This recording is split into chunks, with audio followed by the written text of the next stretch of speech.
Mga ka-MPD, for today's video, pag-uusapan naman natin kung ano ang ating mga requirements sa OWA renewal or OWA membership. Okay? Kasi alam ko marami sa ating mga kababayan ang nagtatanong dyan. Please don't forget to share this video para mas marami sa ating mga kababayan ang makakapanood.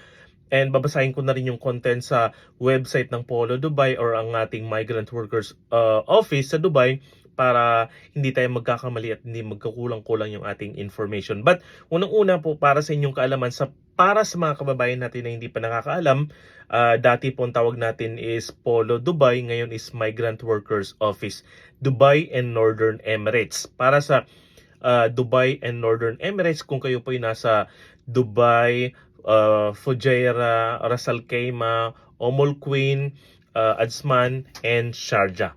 Yun, Dubai and Northern Emirates. Okay? So, ito, unang-una po, kailangan po natin ng appointment. Okay, number 1, appointment. Kukuha po tayo ng appointment sa polodubai-portal.org dyan sa website na yan sa screen. Okay, Google nyo po. Doon po yung appointment. Then just follow the instruction kung anong mabasa nyo doon. Number 2, original passport. Number 3, MWO verified contract. So, kailangan may verified contract po kayo.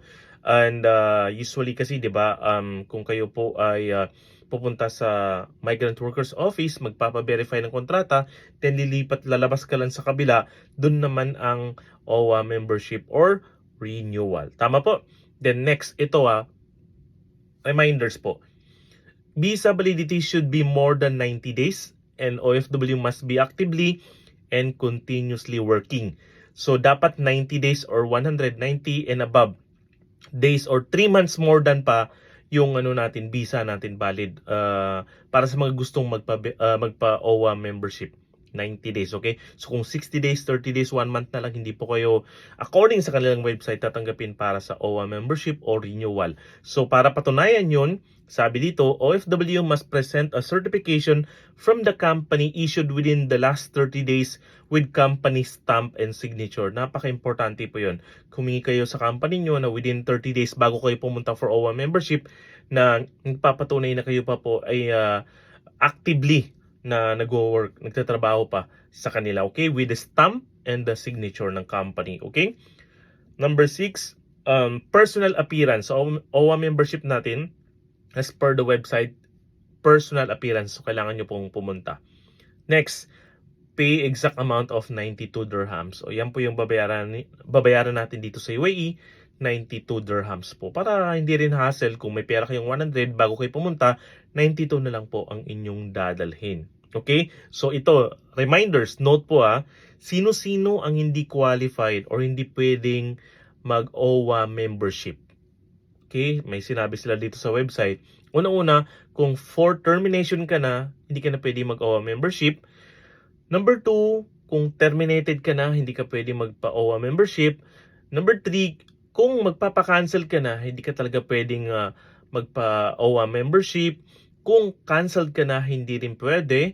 Kung resign ka na, hindi rin pwede. At kung no work, no pay ka rin. So, ibig sabihin, kung alam ko merong iba na medyo wala pang idea. Minsan yung mga tourist visa nagsasabi na kailangan ba daw nila magpa-OWA membership? Hindi po.